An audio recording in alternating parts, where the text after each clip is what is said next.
Every morning for 5 years, a baby elephant walked to the exact same spot and left flowers in a perfect circle, refusing to let anyone near. But what happened in that clearing would reveal a truth about animal memory and love that scientists never thought possible. The first light of morning spread across the Elephant Nature Park in Chiang Mai, Thailand, turning the sky pink and orange above the green valley. Lek Chai Lert walked slowly along the dirt path between the elephant shelters, her boots crunching softly on the dry ground. She had done this walk every morning for 30 years, checking on the rescued elephants who lived in her sanctuary. But today, something made her stop and watch. In a small clearing near the forest edge, a young elephant named Boon Rod stood perfectly still. The elephant was only 8 years old, but she moved with the careful purpose of someone much older. Her gray trunk reached down to the ground, where bright orange marigolds and deep purple orchids lay scattered on the grass. One by one, Boon Rod picked up each flower with the tip of her trunk and placed it in a circle on the bare earth. Her movements were slow and exact, like she was performing a ceremony that mattered more than anything else in the world. Lek had seen elephants play with flowers before. They sometimes ate certain plants to help their stomachs feel better. Young elephants liked to throw leaves in the air or scratch their skin with branches. But this was completely different. Boon Rod was not playing. She was not eating. She was arranging these flowers with a kind of care that made Lek's chest feel tight and heavy. When the last flower was in place, Boon Rod took 3 steps backward. She stood there without moving, her trunk hanging down, her large ears relaxed against her head. Her dark eyes stared at the circle of flowers she had made. For 20 minutes, the young elephant stayed frozen like a statue. Sometimes she swayed just a little bit from side to side. Low rumbling sounds came from deep in her throat, sounds that Lek could feel vibrating in her own chest, even though she stood 30 feet away. Finally, Boon Rod turned and walked slowly toward the other elephants. Lek waited until the young elephant was gone, then walked quickly to the clearing. She knelt down beside the flower circle and looked around. This spot was just ordinary ground under some teak trees. There was nothing special about it. No markers, no buildings, nothing that would explain why Boon Rod kept coming here. But something about the way the elephant had stood there, so still and so sad, told Lek that this place meant everything to Boon Rod. Lek called for Derek Thompson and Sang Dion Lek Chalert to come quickly. Derek studied how elephants behaved, and Sang Don took videos and photos of everything that happened at the sanctuary. Together, the 3 of them stared at the flower circle and tried to understand what they had just seen. The flowers had come from different parts of the sanctuary grounds. Boon Rod must have walked around collecting them before bringing them here. The circle pattern was too neat to be an accident. The flowers all faced toward the center, like they were looking at something invisible in the middle. Over the next few days, the team watched Boon Rod return to the same clearing again and again. Sometimes she brought more flowers. Sometimes she just stood there, in silence. She came most often right after sunrise, but sometimes she visited in the late afternoon when the sun was going down. Every single time, she did the same thing. She arranged flowers if she had them. She stood still and made those deep, rumbling sounds.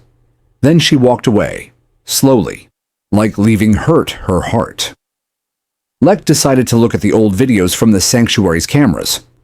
The park kept recordings of all the elephants to track their health and behavior. If Boon Rod had been visiting this spot for a while, maybe the cameras had caught it before. What Lek found in those old videos made her hands shake. 5 years ago, just weeks after Boon Rod first arrived at the sanctuary, the young elephant had been going to this exact same clearing. Back then, she was only 3 years old, thin and scared, and covered in scars. Even in those early days when she was still so hurt and afraid, She had been drawn to this place. At first, she just visited without bringing flowers. But she had been coming here, over and over, for 5 whole years. The team stood together in the office, watching the old footage play on the computer screen. Nobody spoke. They all understood that they were seeing something nobody had ever documented before. Boone Rod had been conducting this ritual for her entire time at the sanctuary. She had never stopped. She had never forgotten. But why?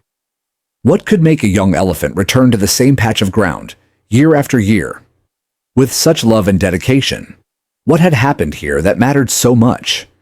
And why did she bring flowers like humans do when they visit graves? Lek knew that to understand Boone Rod's strange behavior, she needed to learn about the elephant's life before the sanctuary.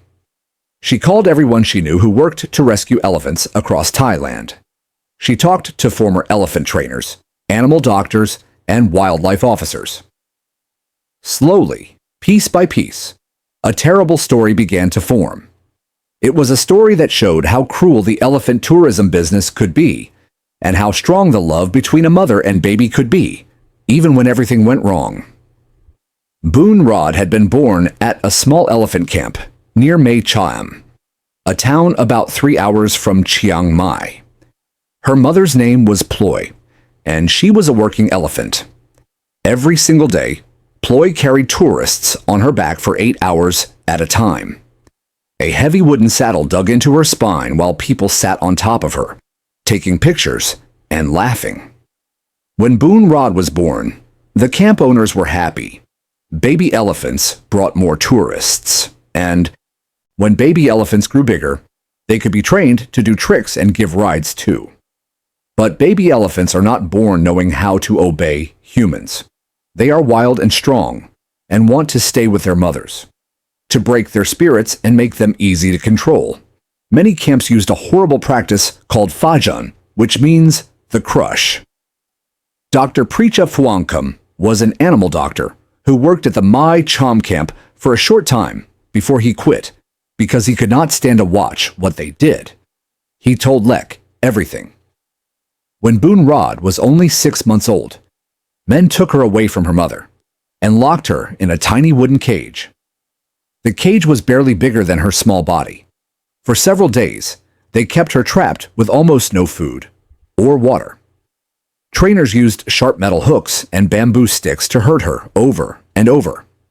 They were teaching her that if she did not obey, she would feel pain. They wanted to destroy her wild spirit and replace it with fear. Ploy heard her baby crying and screaming. The mother elephant became frantic. Even though heavy chains were locked around her legs, she tried again and again to reach Boone Rod. She pulled so hard against the chains that her legs bled. She made loud trumpet sounds that echoed through the whole camp. The trainers used sharper hooks and tighter chains to control her. But Ploy would not stop trying to save her baby. Her mother instinct was stronger than her fear of pain. On the 3rd night, something happened that would stay in Boone Rod's memory forever. Somchai Pecharat was one of the elephant trainers at the camp, but he later quit and started working to protect elephants instead. He told Lek what happened that terrible night. Ploy somehow broke one of her leg chains in the darkness. She charged toward the area where Boone Rod was being held in the cage. The camp owner panicked. He was afraid a charging mother elephant would break things and hurt his workers. He ordered all his trainers to stop Ploy by any means necessary. Multiple men attacked the elephant at once. They used hooks, ropes, and tranquilizer darts with medicine to make her sleep. In the chaos and darkness, everything spiraled out of control. Ploy was already weak from days of stress and her wounded legs. The men shot her with multiple doses of tranquilizer medicine, much more than was safe. Combined with the hook wounds and the physical trauma, it was too much. Ploy collapsed in a small clearing near the edge of the camp. It was the same clearing where the trainers had been planning to move Boone Rod's cage the next morning. When the baby elephant broke free during all the confusion, she ran straight to her mother's side. What happened next was witnessed by several workers at the camp, though most of them were too ashamed to talk about it for years. Boone Rod spent the entire night beside her mother's fallen body. She pushed at Ploy with her little trunk, trying to wake her up. She made distressed sounds that broke the hearts of everyone who heard them. She refused to leave, even when the trainers tried to drag her away. By morning, Ploy was dead. The tranquilizer overdose, combined with her injuries and the terrible stress, had killed her.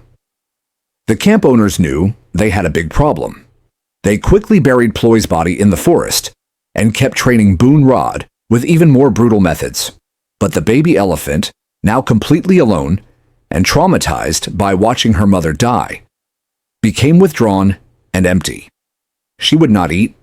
She would not play with other elephants. She showed all the signs of deep depression that humans feel when someone they love dies. This made her useless to the camp. A depressed elephant could not perform tricks or safely carry tourists. After months of trying to train her and failing, the camp owners decided to give up. That is when Lek got a phone call from Dr. Precha, who had been secretly watching Boone Rod's condition get worse and worse. He feared the elephant would die from neglect or be sold to an even worse place. Lek immediately arranged to rescue Boone Rod. She paid money to the camp owners and brought the 3-year-old elephant to Elephant Nature Park. When Boone Rod arrived in 2014, she was dangerously thin, covered in scars from the hooks, and clearly suffering from deep psychological wounds. She was afraid of being touched. She jumped at sudden movements. She spent most of her time standing alone, away from all the other elephants. The sanctuary staff worked patiently to help Boone Rod heal. They gave her medicine, good food, and most importantly, a safe place where nobody would hurt her anymore.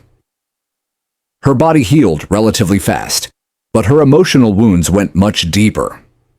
What the staff did not realize at first was that Boone Rod had an incredible sense of direction and location. During her first week at the sanctuary, she began walking to the edge of the property, clearly searching for something. Then they noticed she kept returning to one specific clearing. It had no special features, but it seemed to mean everything to the young elephant. Lek looked at the rescue paperwork and studied maps of both the sanctuary and the camp where Boone Rod had lived. She made a shocking discovery. The clearing at Elephant Nature Park where Boone Rod kept going was in almost the exact same directional relationship to the main buildings as the clearing where her mother died was to the Mae Chum camp buildings.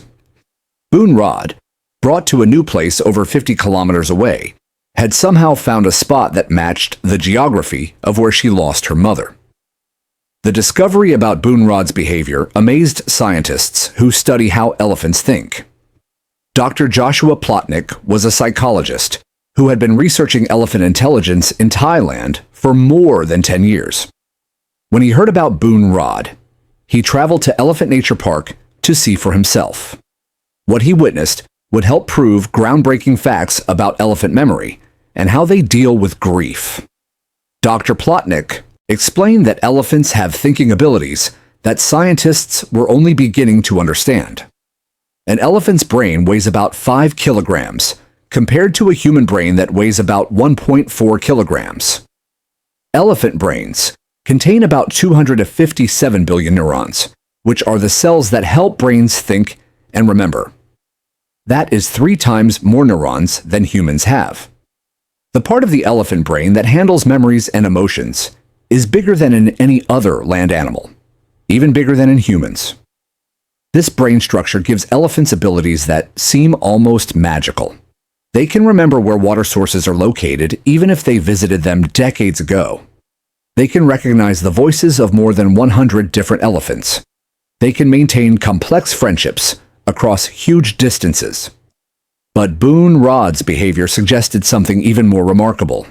She could create geographical connections in her mind and transfer them to new places she had never been before. Dr. Plotnick worked with the sanctuary team to carefully watch everything Boone Rod did during her memorial visits. They wrote down the timing, how long she stayed, and every specific behavior they saw. They looked at what types of flowers she picked, and noticed she preferred bright, sweet-smelling blooms, especially orange marigolds and purple orchids. These were the same flowers that Thai Buddhist people use in funeral ceremonies. This detail was particularly striking. While elephants in the wild had been seen placing branches and leaves over dead herd members, Boon Rod's specific choice of flowers connected to human mourning rituals suggested she had learned by watching. Had she seen humans conducting funeral ceremonies during her time at the camp?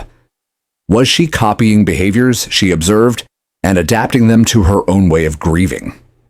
The research team also discovered that Boon Rod's visits to the clearing followed time patterns. She was most likely to do her ritual around the anniversary of her mother's death, though she also made regular monthly visits. On days when thunderstorms happened, or unusual events disrupted the sanctuary's normal routine, she would go to the clearing as if drawing comfort from the memorial she had created.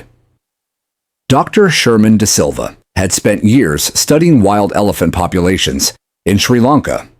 She joined Dr. Plotnick to analyze Boon Rod's behavior. She pointed out that wild elephants are known to return to the places where family members died, sometimes for years after the death. They touch the bones with their trunks. They stand quietly. They show clear signs of emotional pain when they find remains of dead relatives. Boon Rod's behavior fit this pattern, but with important differences. She could not go to the actual place where her mother died, so she had created a substitute location. She had essentially built a memorial in a place where none existed before. This showed not just memory and sadness, but abstract thinking. She could create symbolic representations of important places and give them emotional meaning. The implications went beyond individual psychology to questions about elephant culture and tradition. If Boon Rod could create memorial rituals combining elephant instincts with behaviors learned from humans, what did this mean about elephants' ability to pass culture down through generations and adapt to new situations? Were other elephants at the sanctuary learning from Boon Rod's behavior and creating their own memorial sites? Indeed, the staff began noticing that some of the older female elephants would sometimes walk with Boon Rod to the clearing. They would stand quietly at a respectful distance during her rituals. Jokia was a blind elephant who had been at the sanctuary for over 20 years and had lost her own baby to tragedy. She seemed especially tuned in to Boon Rod's emotional needs. She would often position herself near the clearing during Boon Rod's visits, offering silent support just by being there. This support system between elephants suggested they recognized Boon Rod's ritual as meaningful and even sacred. The sanctuary staff documented times when other elephants would avoid stepping on the flowers Boon Rod had arranged. They carefully walked around them even days after the flowers had wilted and died. This respect for another elephant's memorial site showed social learning and shared cultural practices emerging within the sanctuary population. Dr. Plotnick's research also revealed fascinating details about how Boon Rod's brain worked during these visits. Using observation techniques and analysis of stress hormones in her dung samples, the team discovered that Boon Rod's stress hormone levels went down significantly during and after her memorial visits. The ritual was not just a behavior pattern. It served a real therapeutic function, helping her process grief and manage stress. This finding had deep implications for understanding animal emotion. For decades, scientists had argued about whether animals experienced grief in ways similar to humans, or if their responses to death were purely automatic instincts. Boon Rod's case provided strong evidence that elephant grief involved conscious processing, memory, and intentional coping mechanisms, not just automatic responses to loss. 5 years after Lek first saw Boon Rod's memorial ritual, the young elephant had grown into a healthy, socially connected member of the sanctuary's herd. Now 8 years old and weighing over 2,000 kilograms, She looked nothing like the traumatized, starving baby who had arrived in 2014. But the ritual continued, as consistent and meaningful as ever. A permanent thread connecting her present life to her painful past. The sanctuary staff had accepted that Boone Rod's memorial visits were not a problem to fix, but a natural part of who she was. Dr. Ankawanish noted that despite continuing the ritual, Boone Rod showed no signs of depression or inability to function. She ate well. She played enthusiastically with younger elephants. She had developed close friendships within the herd. The memorial was not preventing her from living a full life. It was simply one part of that life, existing alongside joy, curiosity, and social connection. In fact, something remarkable had begun happening. Boone Rod had become like a mother to younger rescued elephants arriving at the sanctuary. When May Buatong, a 4-year-old female, arrived in 2018 after being rescued from a riding camp, she showed the same traumatized, withdrawn behavior that Boone Rod had years earlier. The young elephant refused food. She avoided contact with other elephants. She spent most of her time standing alone. Boone Rod, sensing the newcomer's pain, took action. She approached May Buatong with extraordinary gentleness, using soft sounds and careful trunk touches to communicate safety and comfort. Over several days, she stayed close to the scared youngster, gradually encouraging her to eat and interact with the herd. The transformation in May Buatong was remarkable, happening far more quickly than Boone Rod's own recovery had been. What made this particularly meaningful was that Boone Rod began bringing May Buatong to the memorial clearing. The older elephant would do her ritual while the younger one watched, as if teaching her not just comfort, but also the importance of remembering and honoring loss. May Buatong eventually began bringing her own flowers to the clearing, though whether she understood the specific meaning or was simply copying Boone Rod's behavior remained unclear. This passing down of memorial practices from older elephants to younger ones suggested that Boone Rod was creating something lasting, a tradition that might continue within the sanctuary's elephant population for years to come. Dr. De Silva noted that this mirrored human cultural practices, where rituals and traditions pass from older generations to younger ones, providing further evidence of elephant cultural complexity. Leck observed that Boone Rod had transformed her trauma into purpose. Unable to save her own mother, she had become like a mother to other traumatized elephants, offering them the protection and comfort she had been denied. The memorial ritual, rather than keeping her trapped in grief, seemed to have given her the emotional foundation to help others process their own losses. The clearing itself had physically changed over the years. The repeated deposits of flowers had enriched the soil, and a variety of colorful wildflowers now grew naturally in the area. Butterflies and bees were attracted to the blooms, creating a small ecosystem that made the spot genuinely beautiful, rather than simply symbolic. Boone Rod's ritual had literally brought life to a place connected with death and loss. In 2020, when Jokia, the blind elephant who had long supported Boone Rod, began showing signs of declining health, Boone Rod stayed close to her elderly friend, providing physical support and comfort. When Jokia died peacefully one night, surrounded by the sanctuary's elephant family, Boone Rod's response was profound. She spent the entire next day beside Jokia's body, touching her gently with her trunk and making low sounds that other elephants from across the sanctuary came to join. The shared mourning lasted for hours, a powerful display of elephant grief and social support. In the days following Jokia's death, Boone Rod expanded her memorial ritual. She now arranged flowers in 2 locations. The original clearing represented her mother, and a new spot, near where Jokia had spent her final days, honored her friend. The dual memorial practice showed that elephants could maintain multiple, distinct emotional connections to different individuals, remembering and honoring each one separately. The sanctuary staff decided to bury Jokia's ashes in the clearing where Boon Rod had been conducting her memorial for 5 years. It seemed right that a place created to honor one lost mother figure would become the resting place for another. Boon Rod was present during the ceremony, standing quietly as the staff completed the burial, her trunk occasionally reaching out to touch the disturbed earth. Now, in 2024, Boon Rod continues her memorial ritual with the same dedication she has shown for a decade. But the context has changed dramatically. The clearing is no longer just about loss. It represents survival, healing, community, and the transformation of trauma into purpose. Young elephants learn from Boon Rod that grief is natural, and that remembering the dead honors their lives and impact. Lek, now in her 70s, often stands at a distance, watching Boon Rod conduct her ritual.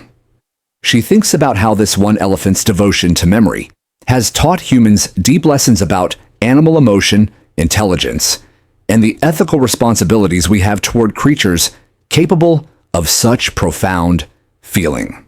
Boon Rod's flowers, laid carefully in the same spot year after year, have become symbols of love that goes beyond death and the strength of spirits that refuse to forget. The clearing where Boon Rod places her flowers has been officially named a memorial garden within the sanctuary, not just for Ploy and Jokia, but for all elephants who have suffered and died because of humans. A small respectful sign tells visitors about the site's meaning, encouraging them to watch from a distance and think about the consequences of exploitation and the remarkable emotional lives of the animals we share this planet with.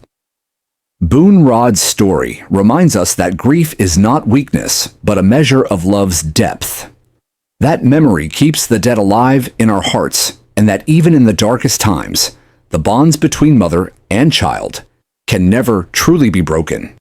They simply transform, finding new ways to express themselves across time, distance, and even death itself.